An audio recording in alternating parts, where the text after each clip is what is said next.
Thank you. Well, thank you everybody for coming. Personally, I would not dream of embarrassing my sister by reading part of the book that mentions her. And yet, I feel the need anyway. So I'm going to save that bit for the end. Yes. But first, I'm going to read a bit from a tape from 1989 called "Sheena Was a Man." The book is basically one mixtape after another, and what the tapes remind me of, and who they remind me of, and the memories that go with them. And this is from 1989, which is the year that I, for one, get very sentimental about.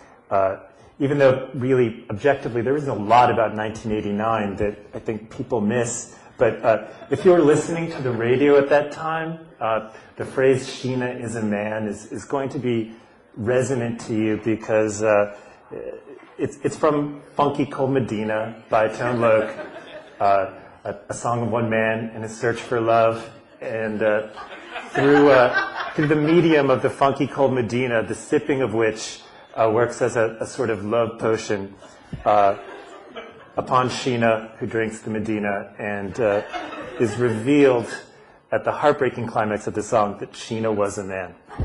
So this goes out to Tone Loc and Sheena and wherever they may be. Also, there's drinks at the back, so feel free to get up and wet your whistle while I read, because that's kind of rock and roll. It's exciting to be reading with the Swear, who I'm looking forward to hearing, and I thank them for playing. It's really exciting. So, take you back to November 1989. Renee was my hero. Have you ever had a hero? Someone who says, I think it would be a good idea for you to steal a car and then set it on fire and then drive it off a cliff. And you say, automatic or standard? That's what Renee was, a lion-hearted, take-charge Southern gal. It didn't take long for us to get all tangled up in each other's hair. One day that fall, we were cruising around in her 1978 Chrysler LeBaron, and Gladys Knight's Midnight Train to Georgia came on the radio. Renee sang lead while I sang the Pips backup routine. She's leaving on the midnight train to Georgia, leaving on the midnight train. When we got to the final fade out, where Gladys Knight is on board the train and the Pips are choo-chooing their goodbyes, Renee cocked an eyebrow at me and said, you make a good Pip. That's all I ever wanted to hear a girl tell me. That's all I ever dreamed of being. Some of us are born to be Gladys Knights, and some of us are born to be Pips.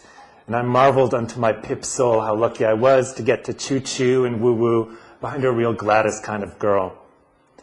Girls take up a lot of room. I had a lot of room for this one. She had more energy than anybody I'd ever met. She was in love with the world. She was warm and loud and impulsive. One day she announced she had found the guitar of her dreams at a local junk shop. I said, you don't even play the guitar. She said, this is the guitar that's going to teach me. So we drove up Route 29 and she got the guitar. It was a great big Gibson Les Paul with stickers of the Carter family and the Go-Go's and Lynyrd Skynyrd plastered all over the case. We drove it home and spent the whole weekend kicking around that apartment as Renee sat on the couch figuring out how to play her favorite Johnny Cash and George Jones songs. Sometimes she would say romantic things like, I feel like I've been rode hard and put away wet. I couldn't fully translate this. I was from the suburbs. I had no idea whether you're supposed to dry off a horse before you put it away somewhere. But if Renee was trying to make herself unforgettable, she was doing it right. Renee and I spent a lot of time that fall driving in her Chrysler, the kind of mile-wide ride Southern daddies like the girls to drive around in. She would look out the window and say, it's sunny, let's go driving, and then we'd actually do it. She loved to hit the highway and would say things like, let's open her up! Or we would just drive around aimlessly in the Blue Ridge Mountains. She loved to take sharp corners, something her grandpa had taught her back in West Virginia. He could steer with just one index finger on the wheel. I would start to feel a little dizzy as the roads started to twist at funny angles, but Renee would just accelerate and cackle. We would always sing along to the radio. I was eager to be her full-time pip, but I had a lot to learn about harmony. Whenever we tried California Dreamin', I could never remember whether I was the mamas or the papas. I'd never sung duets before. She did her best to whip me into shape. They could never be what she was to me. No, damn it, I'm Oates. I thought I was Oates. You started as Hall. You have to stay Hall. We never resolved that dispute. We both always wanted to be Oates.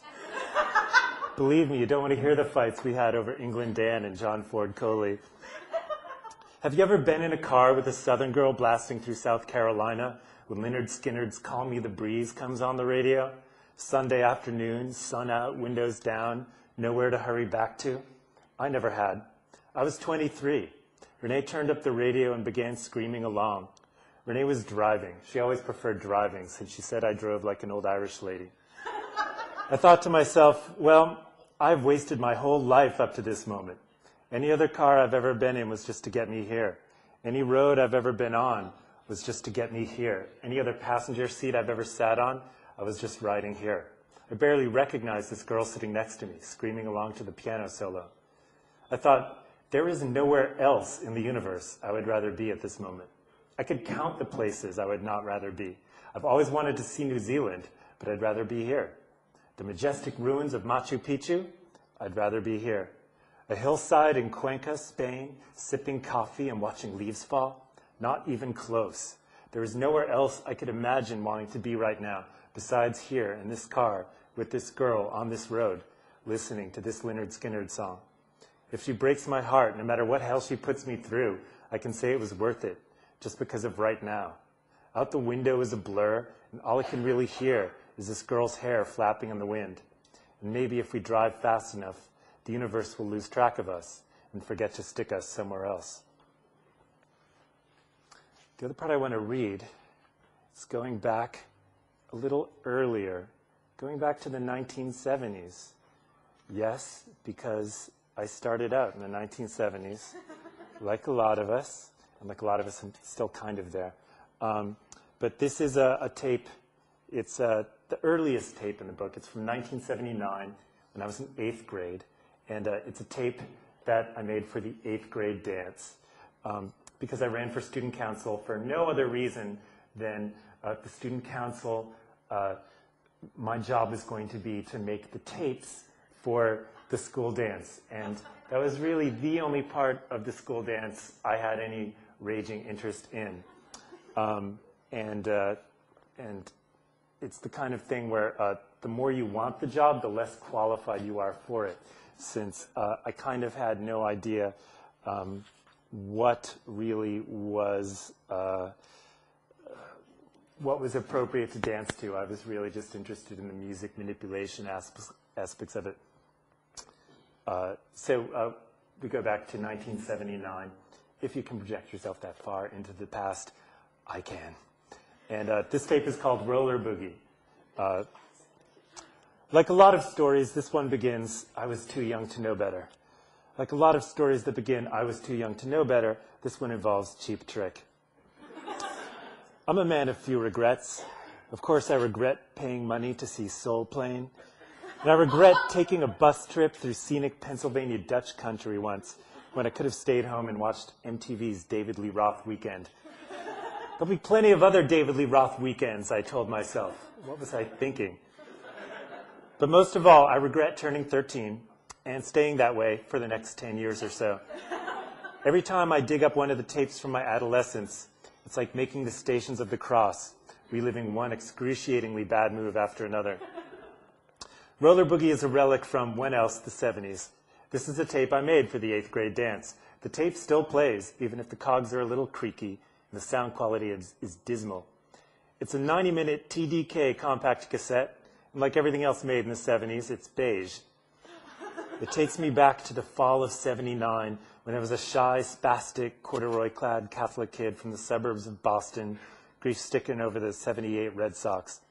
The only reason I ran for student council was so I'd get to be on the social activities committee, which meant planning the only part of social activities I really cared about, the music. We got 3 dances a year, and I got the plum job of making the dance tapes. It went without saying that I had to include Freebird and Stairway to Heaven. The other selections were mine. Unfortunately, roller boogie holds some of the least danceable grooves ever passed off in the name of getting down. Why did I put Boston's Don't Look Back on a dance tape? Why did I think anybody would dance to ELO? Why was I not tarred and feathered by my classmates by the time the 3rd J. Giles Band song came on? It's growing up in Boston, I thought the J. Giles Band were the biggest band in the entire world, and it wasn't until I went to college that I found out that nobody else in the country cared anything about the J. Giles Band, except for the hits, the Love Stinks and the Centerfold and the Freeze Frame. Whereas growing up in Boston, that was like late J. Giles Band. We really liked the early bluesy stuff. Anyway, I had a lot to learn about the J. Giles Band, even at this, the absolute apex of my J. Gilesology. But I was the only kid in school who wanted the job, and I took it very seriously. I borrowed records from people at school, kids who ordinarily would have sooner trusted me with their toothbrushes, retainers, and headgear than with their records. I immersed myself in the glorious masterpieces of the 70s, such as side 1 of the first Boston album, Led Zeppelin, Van Halen, and side 2 of the first Boston album. I came to regard the J. Giles Band's second live album as vastly inferior to the first. I wondered what the lyrics to Stairway to Heaven meant.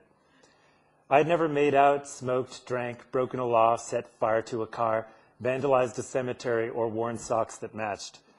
But I had the passion for rock and roll, so I approached my beatmaster duties with the same reverence I brought to Sundays as an altar boy serving Mass.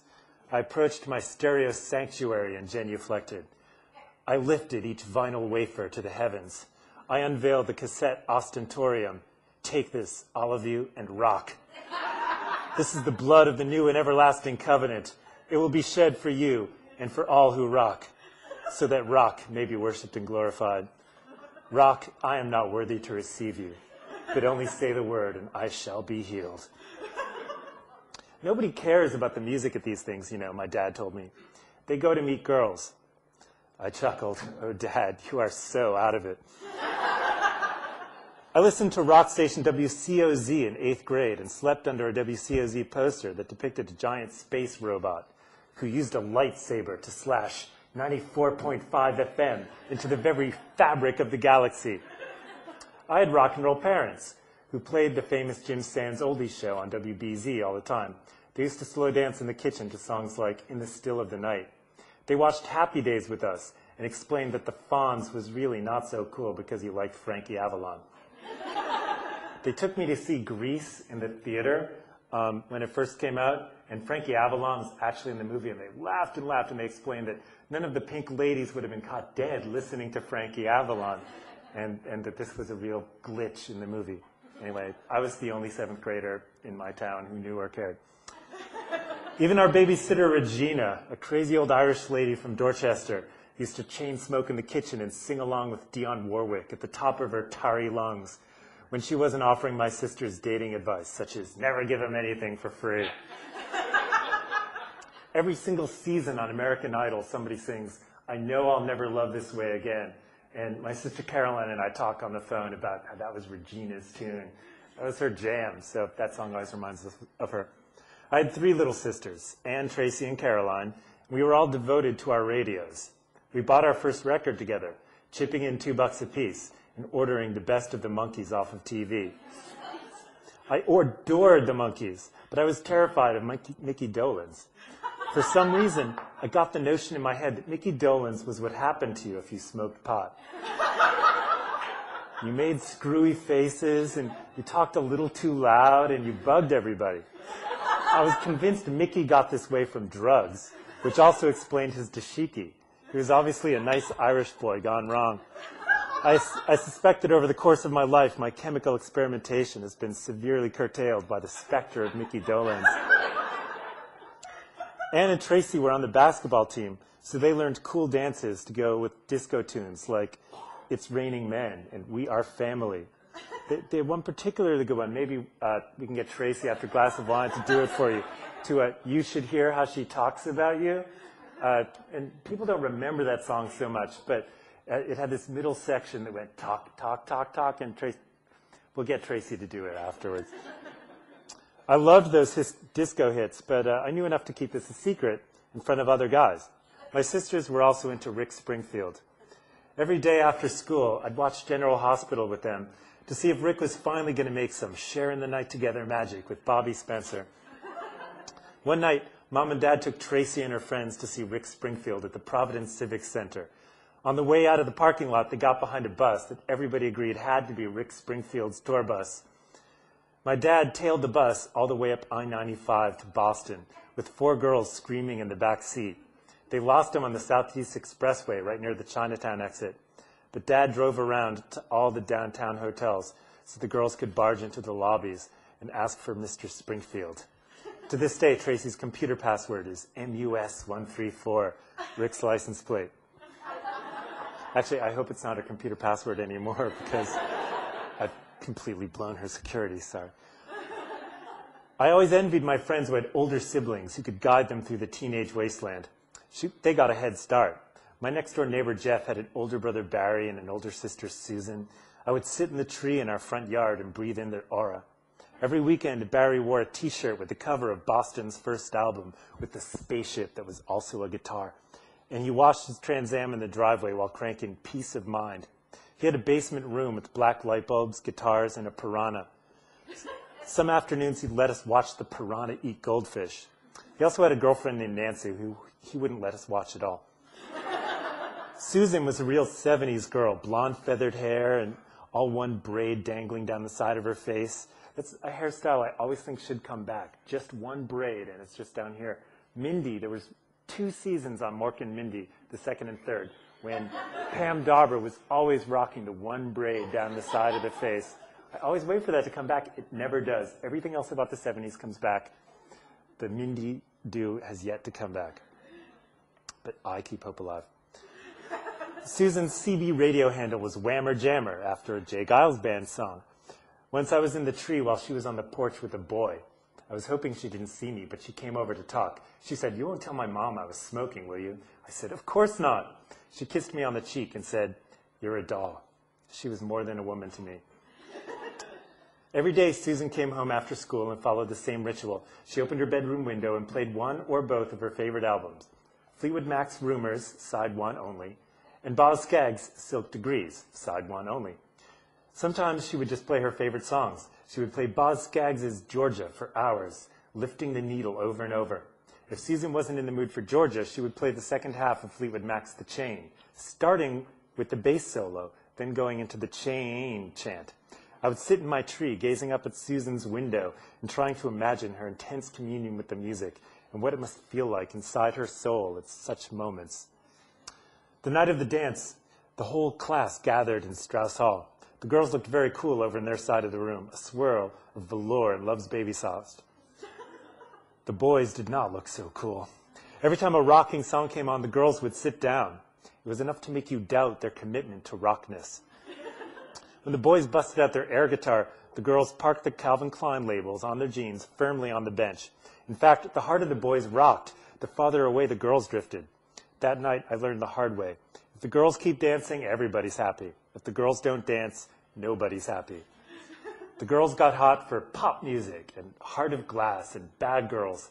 The boys stood around and waited for rock anthems so we could untuck our shirts and chant the lyrics to Hot Blooded, which by some strange coincidence were the same as the title. But all the majesty of rock could not impress these girls. It failed to move their stony hearts, despite the cathedral-like grandeur of Tom Scholz's guitar solo in the second movement of Boston's Don't Look Back.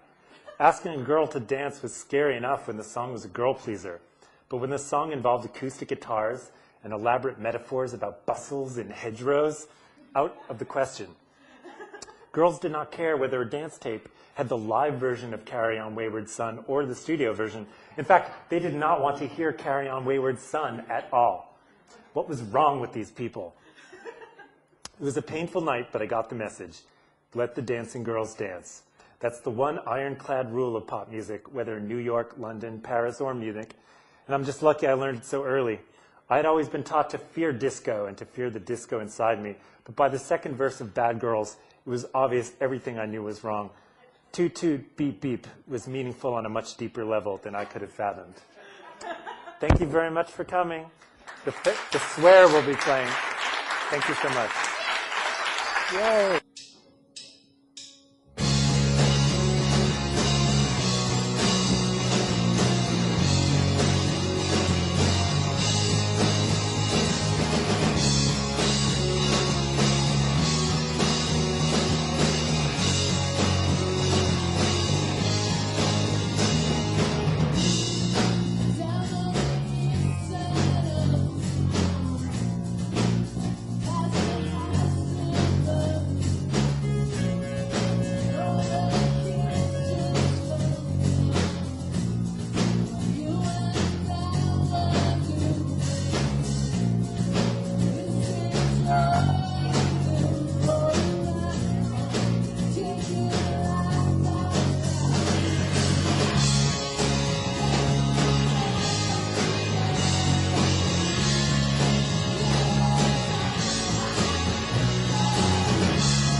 So we do have some CDs over in the corner for sale for $5, and I made a list of free stickers, so hopefully you can pick them up. See, there's more guitar changes.